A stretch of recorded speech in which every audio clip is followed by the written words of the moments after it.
வணக்கம். இந்த விரிவான கலந்துரையாடலுக்கு வரவேற்கிறோம். இன்னைக்கு நாம மாயையை இருந்து விடுபடுதல்ங்கிற மூலத்திலிருந்து சில முக்கியமான விஷயங்களை அலசப் போறோம். வணக்கம். நிச்சயமா. நம்ம நோக்கம் என்னன்னா, இந்த மாயை அப்புறம் மனம் உருவாக்குற கனவுகள் இதையெல்லாம் தாண்டி உண்மைய உள்ளபடி எப்படி பார்க்கறதுன்னு இந்த மூலம் சொல்ற சில நுணுக்கமான கருத்துக்களை பார்க்கறது தான். இது ஒரு தெளிவுக்கான முயற்சி இல்லையா? ஆமா, நாம அன்றாடம் சந்திக்கிற விஷயங்கள் தான் இது. இந்த மூலம் என்ன சொல்லுதுன்னா, நாம முழிச்சிட்டு இருக்கும்போது கூட நம்ம மனசு தொடர்ந்து கனவு கண்டுட்டே இருக்குன்னு, இதுதான் நம்ம பல கஷ்டங்களுக்கும் குழப்பங்களுக்கும் காரணம்னு சொல்லுது. இது எப்படிங்க? ஆமா, இது கொஞ்சம் ஆழமான கருத்து தான். இத விளக்க இந்த மூலம் சங்கரரோட 3 யதார்த்த நிலைகளை பத்தி பேசுது. ஒன்னு சத்தியம், அதாவது எப்பவும் இருக்கிறது, மாறாத உண்மை. இன்னொன்னு அசத்தியம், அதாவது இருக்கவே முடியாதது, முயலுக்கு கொம்பு இருக்கிற மாதிரி. சரி.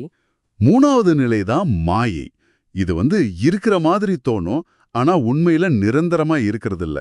நம்ம மனசுதான் இந்த மாயைய, இந்த தோற்றத்தை உருவாக்குதுன்னு மூலம் சொல்லுது. ஓ, அப்போ நிறைய தகவல்ல மூழ்காம அறிவை தெளிவா ஆழமா புரிஞ்சுக்கணும்னு நினைக்கிறவங்களுக்கு இந்த கலந்துரையாடல் ரொம்ப உதவியா இருக்கும்னு நம்புறேன். மனசோட செயல்பாடுகள் அதை கடந்து போறது எப்படின்னு சில ஆஹா தருணங்கள் கிடைக்கலாம். சரி, இந்த மனசோட கனவுலகத்தை இன்னும் கொஞ்சம் விரிவா பார்க்கலாமா? தாராளமா. நாம முழிச்சிட்டு இருக்கும்போதே மனம் கனவு காணுதுங்கிறது கொஞ்சம் திகைப்பாத்தான் இருக்கு. மூலம் சொல்ற மாதிரி பகல்ல நட்சத்திரம் தெரியலன்னா அது இல்லைன்னு அர்த்தம் இல்லையா? அது மாதிரி கண்ணு திறந்திருந்தாலும் உள்ளுக்குள்ள ஏதோ ஓடிட்டே இருக்கு, அப்படிதானே? சரியா சொன்னீங்க.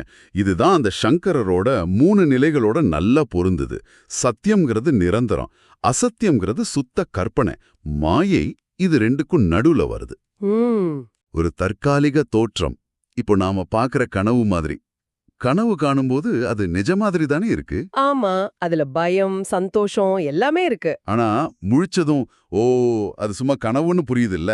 அது மாதிரி தான் விழிப்பு நிலையிலேயே மனம் உருவாக்குற இந்த தோற்றங்களும் ஒரு வகையான கனவுதான்னு மூலம் சொல்ல வருது. இதுலதான் அந்த சுவாரஸ்யமான விஷயம் வருது.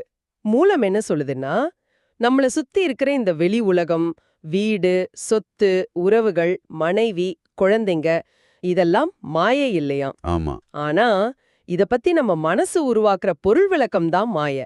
அதாவது இமயமலைக்கே போனாலும் மனச மாத்திக்கலன்னா பிரயோஜனம் இல்லைங்கிற மாதிரி.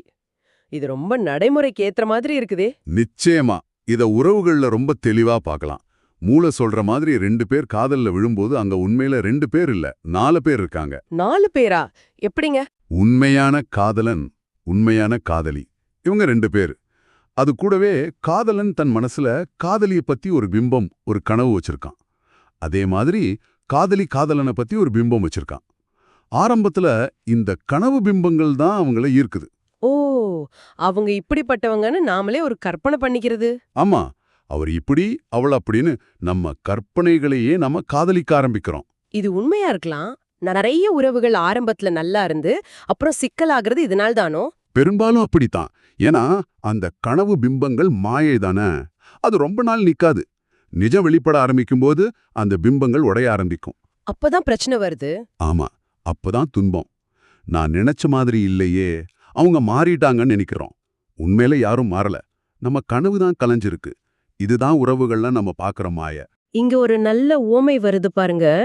மனம் ஒரு ப்ரொஜெக்டர் மாதிரியும் மத்தவங்க திரை மாதிரியும் இருக்காங்கன்னு மூலம் சொல்லுது. நாம அன்பு ப்ரொஜெக்ட் செஞ்சா அவங்க அழகா தெரியறாங்க.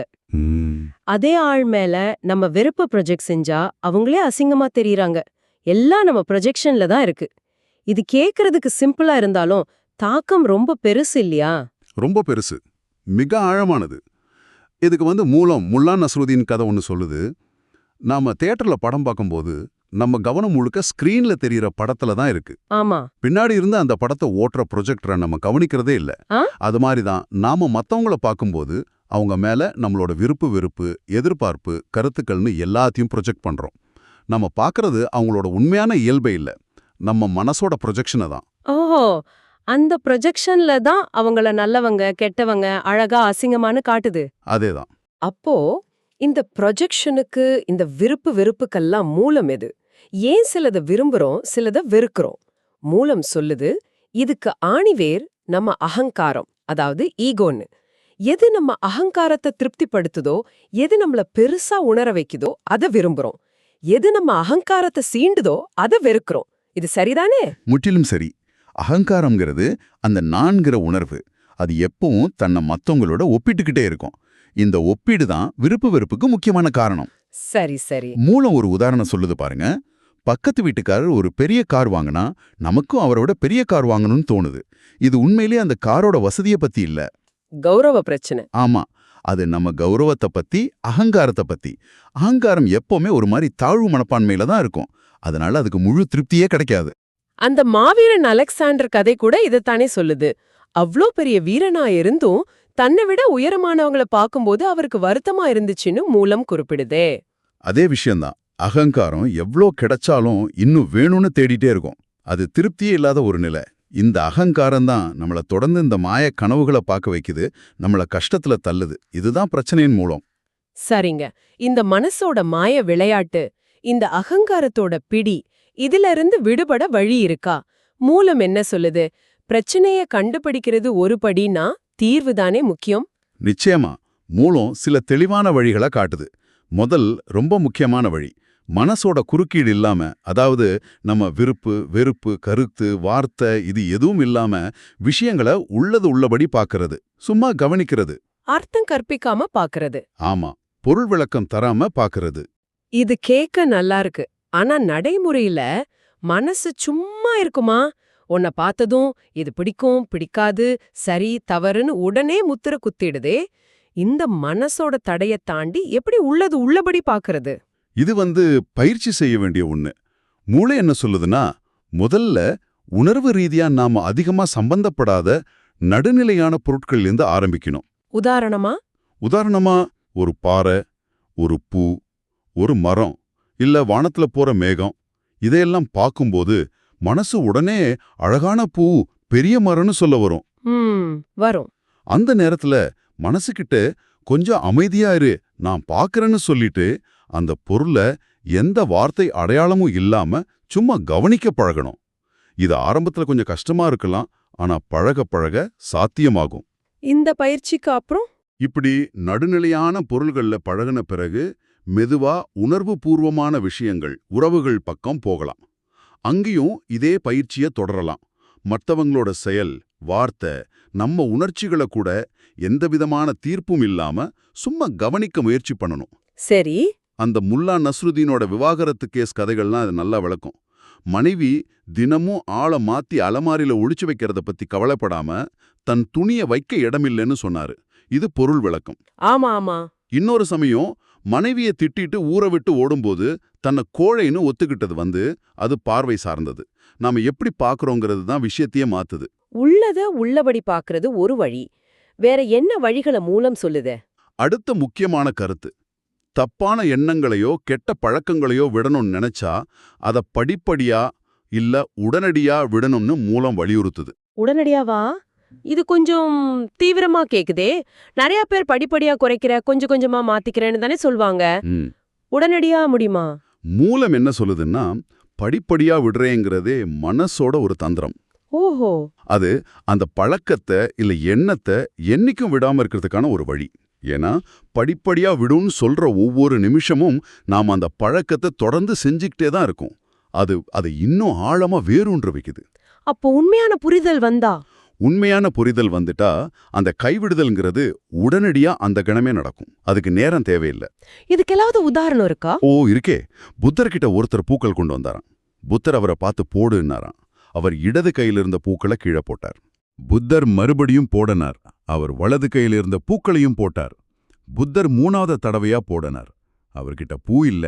திகச்சு நின்னு அவர்கிட்ட பக்கத்துல இருந்த ஆனந்தர் சொன்னாராம், புத்தர் பூக்களை போட சொல்லத, பூக்களை பிடிச்சிட்டு இருக்கிற உன்னையே போட சொன்னார்னு. அதாவது அந்த நான்கிற அகங்காரத்தை. ஆமா, அதை விட சொன்னார். அந்த மனுஷன் அந்த கணமே உண்மையை புரிஞ்சுகிட்டு துறவரம் பூண்டதா கதை. புரிதல்ங்கிறது மின்னல் மாதிரி உடனடியானது. குளிச்சிட்டு இருந்த ஒருத்தர் திடீர்னு ஞானம் குளிக்கிறத கூட முடிக்காம அப்படியே துறவரம் போன கதையும் இதுதான் சொல்லுது. புரிதலுக்கு காலம் தேவையில்லை.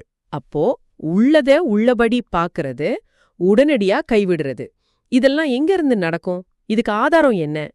இங்கதான் அந்த தூங்காத கண் அப்படிங்கிற கழுத்து வருதா? மிக சரியா அந்த இடத்துக்கு வந்துட்டீங்க. ஆமா, மூலம் தூங்காத கண் அல்லது மூன்றாவது கண்ணுன்னு சொல்றது இதுதான். இது நம்ம ரெண்டு பிசிக்கல் கண்கள் இல்ல. இந்த கண்கள் உடம்போட பாகம். இது தூங்கும், கனவு காணும். சரி.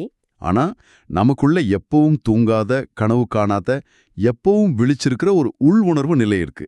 அதுதான் சாட்சி நிலை. இது இரட்டைத்தன்மை இல்லாதது, ஒன்றுபட்டது. இது கொஞ்சம் விளக்க முடியுமா? இரட்டைத்தன்மை இல்லாததுன்னா என்ன? இந்த சாட்சி நிலைக்கும் நம்ம அன்றாட அனுபவத்துக்கும் என்ன தொடர்பு? நம்ம உடம்பும் மனசும் இயல்பாவே இரட்டைத்தன்மை கொண்டது. பாருங்க, 2 கண்ணு, 2 காது, 2 கை, கால், மூளையில கூட வலது இடதுன்னு 2 இருக்கு. ஆமா. நல்லது, கெட்டது, இன்பம், துன்பம், உயர்வு, தாழ்வுன்னு எல்லாமே இரட்டைத்தன்மை தான். ஆனா இந்த சாட்சி நிலை, இந்த கவனிக்கிற உணர்வு ஒண்ணுதான். இது உடம்போட பாகம் இல்ல. இது காலத்துக்கு அப்பாற்பட்டது, காரண காரியங்களுக்கு அப்பாற்பட்டது. இதுதான் நமக்குள்ள இருக்கிற மாறாத அம்சம். இது எப்பவும் விழிச்சிருக்கா? ஆமா, எப்பவும். நாம நல்லா தூங்கும்போது உடம்பு ஓய்வெடுக்குது, மனசு கனவு காணுது, இல்ல அதுவும் ஒடுங்கிடுது. ஆனா இந்த சாட்சி நிலை விழிச்சிருந்து எல்லாத்தையும் கவனிச்சிட்டு இருக்க. அதனாலதான் காலையில் எழுந்ததும் நம்மால நல்லா தூங்கினேன்னோ, கனவு தொல்லையா இருந்துச்சுன்னோ, இல்ல தூக்கமே வரலன்னோ சொல்ல முடியுது. ஓ, அந்த தூங்கினேன், கனவு கண்டேன், தூங்கலேன்னு தெரிஞ்சுகிட்ட அந்த ஒண்ணு எதுவோ அதுதான் சாட்சியா? அதுதான் சாட்சி. அப்படியானால் இந்த சாட்சியை நாம எப்படி அடையாளம் காணறது? அது எப்பவும் இருக்குன்னு சொல்றீங்க, ஆனா அதை உணர்றது எப்படி? மூலம் ஒரு வழி சொல்லுது.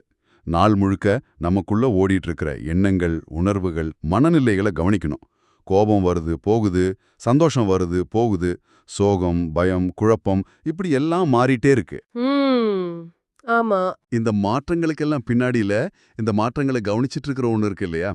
அது மாறாது. கோபம் வரும்போதும் அது கவனிக்குது, கோபம் போன பிறகும் அது கவனிக்குது. அந்த மாறாட அமைதியான கவனிப்பாளரை, சாட்சிய அடையாளம் காண பழகணும்.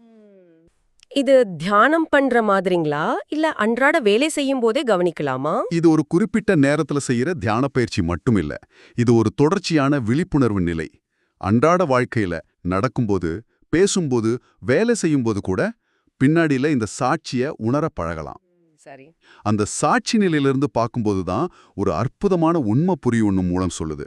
உலகத்துல இருக்கிற 10,000 பொருட்களும், அதாவது கண்ணுக்கு தெரிஞ்ச, தெரியாத எல்லா பொருட்களும், எல்லா உயிர்களும் அதோட அடிப்படை இயல்புல ஒரே சாரத்துல இருக்கு.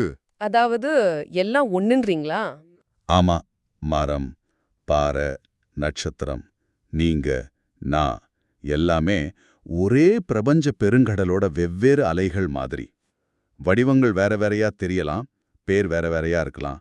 ஆனா அதோட அடிப்படை சாரம், அந்த மூல ஆற்றல் ஒண்ணுதான். ஓ, இந்த உண்மைய சாட்சி நிலையிலிருந்து பார்க்கும்போது உணர முடியும். இதை உணராததால தான் நாம பிரிவினை, போட்டி, பயம்னு கஷ்டப்படுறோம். அந்த கண்ணாடி மாளிகையில மாட்டிக்கிட்ட நாய் கதை ஞாபகம் இருக்கா? ஓ, அது ரொம்ப சோகமான கதை. தான் பிம்பத்தையே எதிரின்னு நினைச்சு குறைச்சு தாக்கி கடைசியில சோர்ந்து போய் செத்து போச்சு அந்த நாய். அது மாதிரி தான் நாமளும். நம்ம மனசோட ப்ரொஜெக்ஷன்கள், நம்ம அகங்காரத்தோட விளைவுகள், நம்ம மாயைகள் தான் நம்ம எதிரிங்க. அதை உண்மைன்னு நம்பி அது கூட போராடி நாமளே நம்மள கஷ்டப்படுத்திக்கிறோம். சாட்சியை உணர்றது இந்த மாயையிலிருந்து நம்மள விடுவிக்கும். இந்த சாட்சி நிலை, இந்த ஒருமை நிலை, இதுதான் கடைசி நிலையா? இத வார்த்தையால விளக்க முடியுமா? மூலம் இத பத்தி என்ன சொல்லுது? விவரிக்க முடியாது. ஏன் முடியாது? நம்ம எல்லாத்தையும் பத்தி பேசுறோமே. ஏன்னா நம்ம மொழிங்கிறது இரட்டைத்தன்மை உள்ள உலகத்துல வேலை செய்யறதுக்காக உருவானது. நல்லதுன்னா என்னன்னு விளக்க கெட்டது தேவை. உயர்வுன்னா என்னன்னு விளக்க தாழ்வு தேவை. இன்பம்னா துன்பம் தேவை. இப்படி 2 எதிர்நிலைகள் இருந்தாதான் மொழிக்கு வேலை இருக்கு. சரி. ஆனா அந்த இறுதி நிலையில எல்லாம் ஒன்னாகும்போது இரட்டைத்தன்மை மறைஞ்சிடுது. அங்க நல்லது கெட்டதும் இல்ல, இன்பம் துன்பமும் இல்ல, எல்லாம் ஒண்ணு. அந்த நிலையில மொழி அர்த்தமில்லாம போயிடுது.